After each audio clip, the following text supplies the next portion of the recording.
everyone, welcome back to my channel. I hope you all are doing well. So in today's video, I'm going to talk to you about the interview process in Sydney Trains for the role of Customer Service Attendant. Before I begin the video, if you're watching my video for the first time, my name is Varsha and I make regular videos on this channel regarding job opportunities in Australia, immigrant life in Australia, international student life here, and a lot of travel vlogs and lifestyle vlogs as well. So if you don't want to miss out on more such videos, please do consider subscribing to this channel. So without wasting much time, let's get started.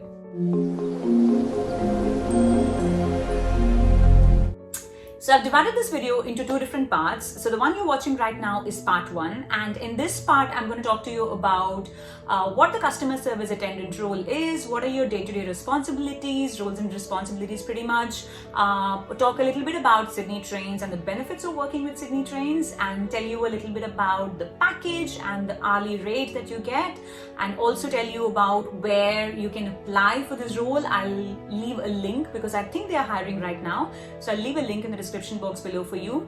And part two is where we're going to talk a little bit more in detail about what happens from the point when you go to the website, which is I work for NSW. So what happens after that, what are the interview questions that you're going to be asked, pretty much talk about the selection, recruitment, and the step-by-step interview process. So please do come back for both, for the part two video. So please do consider subscribing so that you get notified when I upload part two. So watch both these videos so that it makes more sense pretty much. So yeah, let's get started.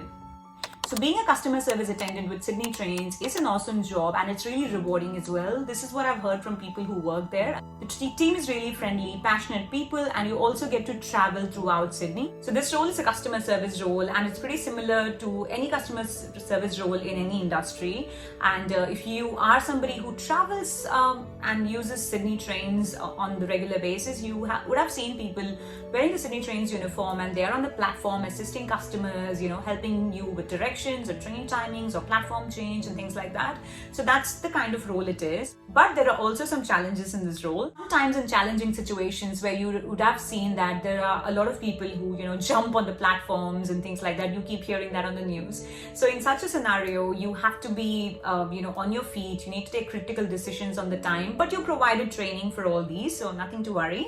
So you'll be interacting with a lot of customers on a day-to-day basis, locals, travelers, people from all around the world who use the Sydney Trains. And whatever you do, you have to make sure that, you ensure the safety of yourself and also the customers and the passengers that you see on the platforms. If you're successful in this role, for the first 6 months, you will be on a rotational shift. So you might be working anywhere within Sydney and after that, and any location pretty much. But after 6 months, I think you have an option to choose, which site or which station you want to work at. And before you begin your customer service attendant role, if you get selected, you are giving like a proper 4 weeks training.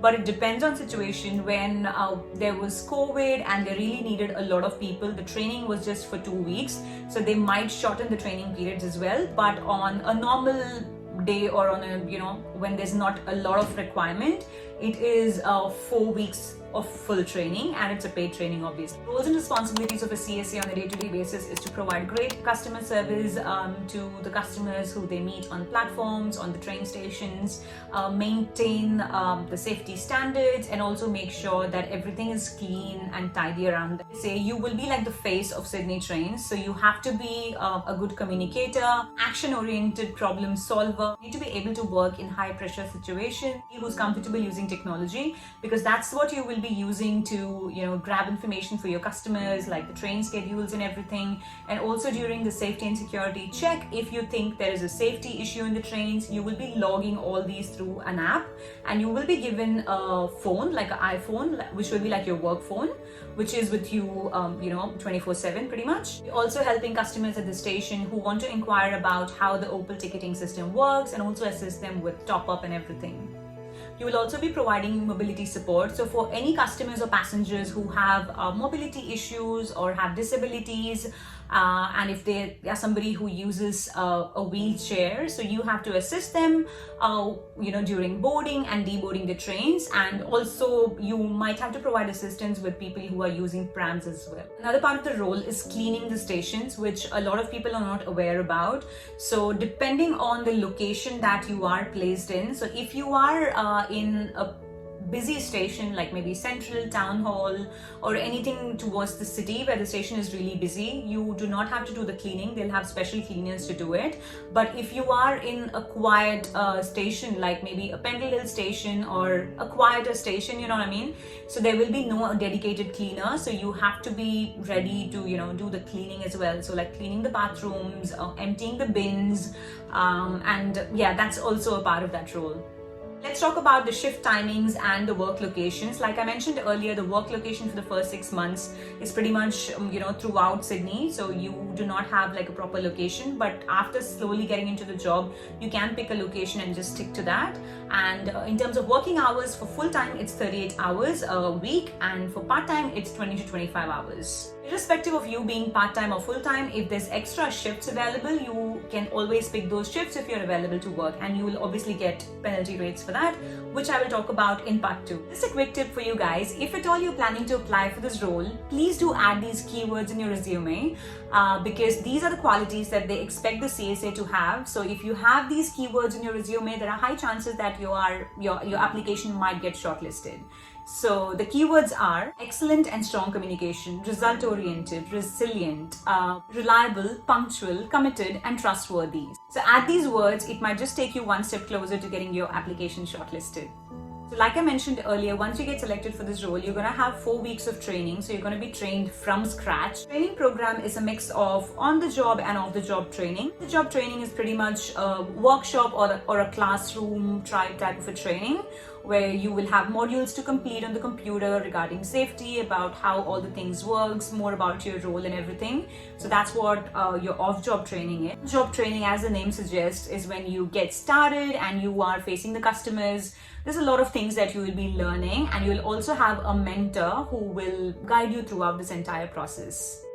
So the Customer Service Attendant program works on a 70-20-10 models, where 70% is your on-job training, where you learn things by yourself when you are on the field, facing the customers and assisting the customers pretty much.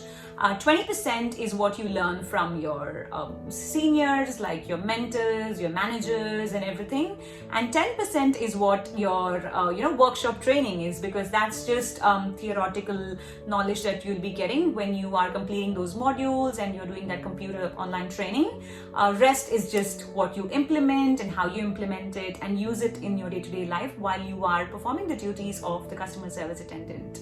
And there'll be a lot of assessments that you will be doing while you're doing this training, 4 weeks training. So once you finish a module, there'll be a test that you have to do, and once you pass the test, that's when you will be allowed to start the next module or the next training pretty much. But it's pretty simple, so I think everybody would definitely pass. Now let's talk about how much is the pay rate for a customer service attendant and what are the benefits of working with Sydney Trains. Pay for the full-time employee is $1,152 a week, and for part-time it is a little bit tricky, because depending on the shift that you get, if you're getting a morning shift, the pay is I think $31.